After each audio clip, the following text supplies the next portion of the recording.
नमस्कार दोस्तों, मैं उपेंद्र आप सभी का स्वागत करता हूं MGB ITI के यूट्यूब चैनल पे। हमने 2 डायमेंशन फिगर के बारे में देखा था। ट्रायंगल देख लिया था हमने वृत्त देख लिया था।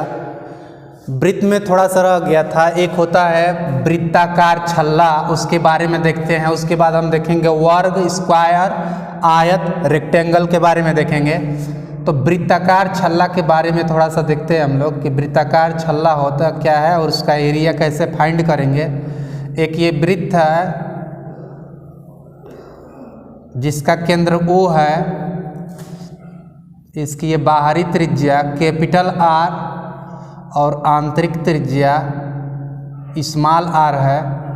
इसका एरिया अगर फाइंड करना हो कि ये जो वृत्ताकार ये छल्ला है तो इसका एरिया क्या होगा, अगर ये फाइंड करना हो तो हम कैसे निकालेंगे।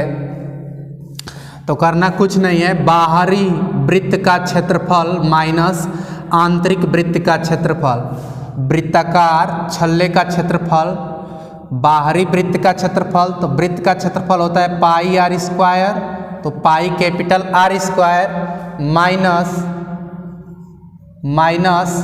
Pi small r square. इसमें से हम पाई कॉमन लेंगे तो आएगा कैपिटल R का स्क्वायर माइनस स्मॉल r का स्क्वायर। अगर इसको एक लाइन और बढ़ाना चाहें तो हो जाएगा पाई, यहाँ पे ये a square minus b square, तो फार्मूला होता है एक में a प्लस बी है और एक में a माइनस बी, तो capital R plus small r और दूसरे में हो जाएगा capital R minus small r। तो ये होता है वृत्ताकार छल्ले का, ये जो हमने छायांकित भाग किया है इसका एरिया होता है pi capital R plus small r और r माइनस स्मॉल r। अब देखते हैं वर्ग के बारे में कि वर्ग क्या होता है।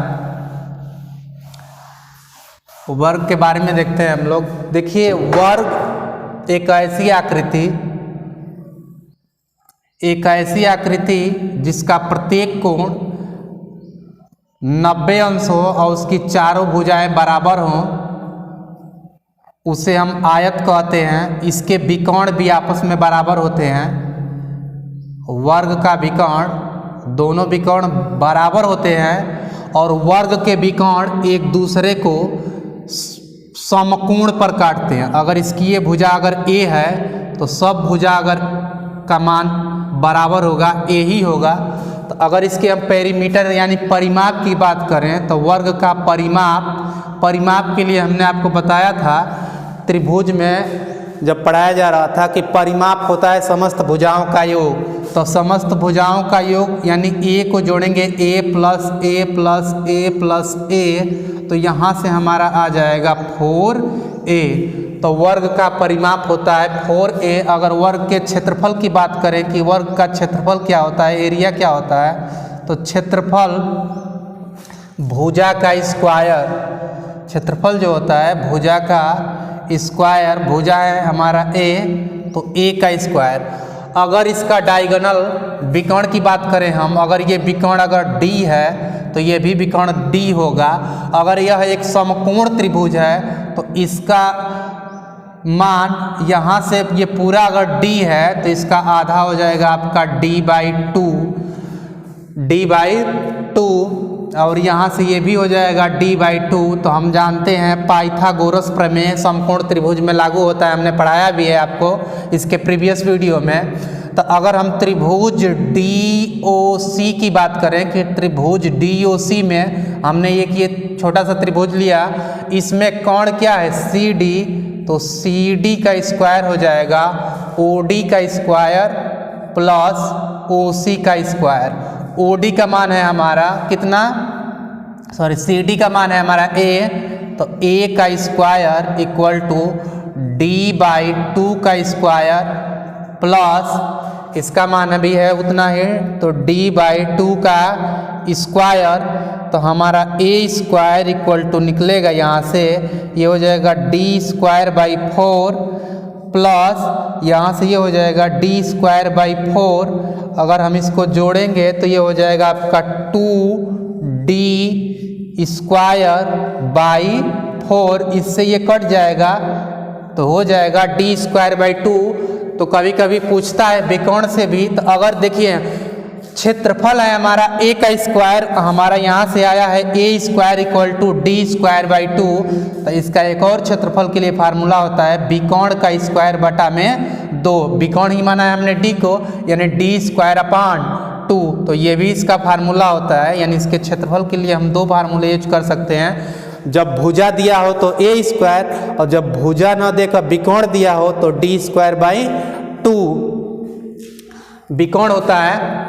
अब इसके जो विकर्ण होते हैं एक दूसरे, अगर ये माने सब बराबर होता है। अब बात करते हैं हम लोग आयत के बारे में। आयत रेक्टेंगल के बारे में बात करते हैं कि रेक्टेंगल क्या होता है। देखिए आयत में आमने सामने की भुजाएं बराबर होती है। आयत एक ऐसा चतुर्भुज जिसके आमने सामने की भुजाएं बराबर हो और जिसका प्रत्येक कोण 90 अंश हो, और इसके दोनों विकर्ण भी बराबर होते हैं। लेकिन इसमें थोड़ा सा अंतर बस ये होता है कि जैसे वर्ग के विकर्ण एक दूसरे को समकोण पर काटते हैं, लेकिन आयत के विकर्ण कभी भी एक दूसरे को समकोण पर नहीं काटते हैं। आयत के विकर्ण एक दूसरे को समकोण पर नहीं काटते हैं, लेकिन इसके विकर्ण भी बराबर होते हैं आपस में। यानी ये विकर्ण दोनों अगर डी है तो डी ही रहेगा। अगर ये भुजा मान लीजिए अगर एल हमने माना है और ये भुजा बी है, तो ये भी भुजा एल होगी और ये भी होगी बी, क्योंकि आयत की परिभाषा ही होती है कि एक ऐसा चतुर्भुज जिसके आमने सामने की भुजाएं बराबर हों और जिसका प्रत्येक कोण 90 अंश हो, तो ऐसी आकृति को हम आयत बोलते हैं। इसके अगर पेरीमीटर की बात करें, परिमाप की, तो परिमाप होता है समस्त भुजाओं का योग। बताए हैं हम समस्त भुजाओं को जोड़ेंगे तो L plus B plus L plus B, L और एल आपका हो जाएगा 2l और बी हो जाएगा 2b, यहाँ से कॉमन हो जाएगा 2, तो l प्लस बी।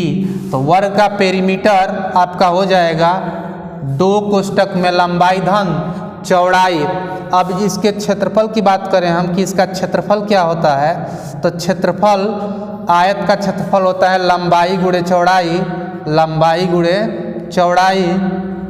लंबाई हमने माना है l और चौड़ाई माना है b, तो इसका क्षेत्रफल हो जाएगा l इंटू बी। अगर हम इसका अगर उसके तरीके से निकाला जाए, अगर ये मान लीजिए कि अगर पाइथागोरस प्रमेय का इसमें भी हम अगर प्रयोग करें, पाइथागोरस प्रमेय, अगर एक त्रिभुज हम लें इसमें से त्रिभुज ABC, त्रिभुज ABC में 90 ये कोण है, इसके सामने की भुजा AC कोण है, तो कोण का स्क्वायर यानी AC का स्क्वायर इक्वल टू L का स्क्वायर प्लस B का स्क्वायर। AC का मान हमारा है कितना, D माने अगर हम, तो D का स्क्वायर L का स्क्वायर प्लस B का स्क्वायर। तो ये विकर्ण के लिए ही इससे निकाल सकते हैं विकर्ण। अब देखिए आयत में आपका पूछता है 2 चीज़ें, उस पर थोड़ा सा बात कर लेते हैं। आयत का ये परिमाप हो गया आपका और ये क्षेत्रफल हो गया। अब इस आयताकार एक आकृति दी है और उसके खाली भाग का क्षेत्रफल, जैसे 2 टाइप से इसमें आकृति आता है। जैसे एक आयताकार खेत है, सपोज दैट एक आयताकार खेत है या कोई आकृति है आयताकार, और कहेगा कि इसके बाहर एक रास्ता बना है, इसके बाहर एक रास्ता बना है और इस रास्ते का क्षेत्रफल कितना होगा। आपसे ये पूछता है कि इस रास्ते का क्षेत्रफल कितना होगा, या फिर ये रास्ता अंदर भी हो सकता है, या एक आयताकार मैदान है, इस आयताकार मैदान में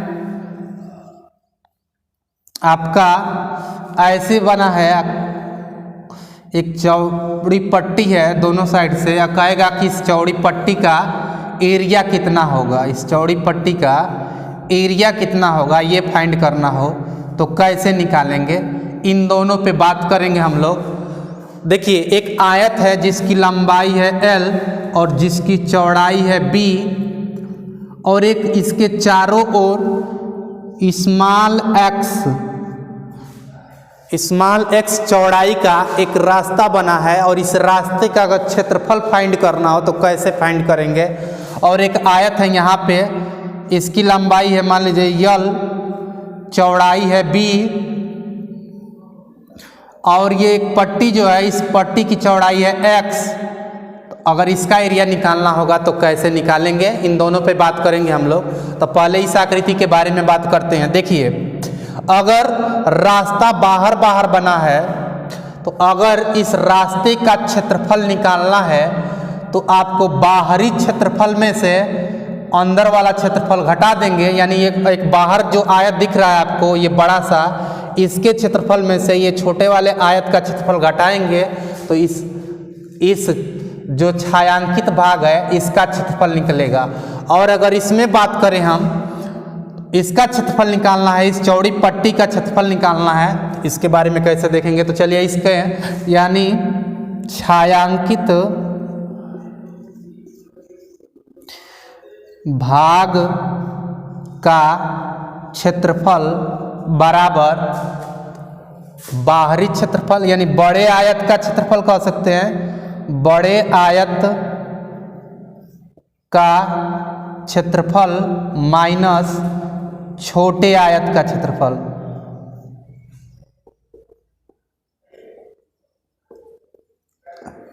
देखिए, बड़े आयत का क्षेत्रफल अगर ये लंबाई l है तो इधर है आपका x और इधर भी है आपका x, तो कह सकते हैं l प्लस 2x। क्या हो जाएगा, लंबाई हो जाएगा l प्लस 2x लंबाई, चौड़ाई कितना हो जाएगा b प्लस x इधर और x इधर, यानी b plus 2x minus l into B, minus l into B.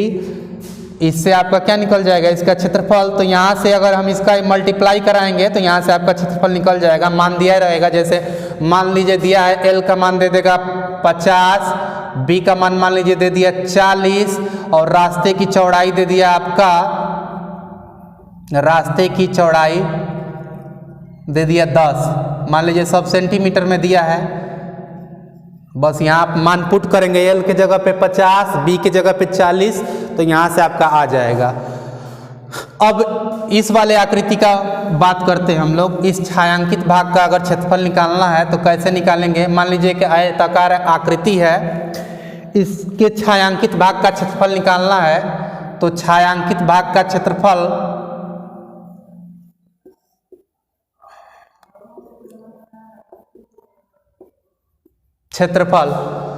यानी ये अगर l है तो यहाँ से यहाँ तक भी क्या होगा l, और ये x है। तो अगर हम इसको माने कि ये जो आयताकार ये आकृति दिख रही है ये भी तो एक छोटा सा आयत है, तो अगर इसके क्षेत्रफल की बात करें तो इसका क्षेत्रफल होगा l इंटू एक्स। इस पूरी आकृति का क्षेत्रफल निकल गया।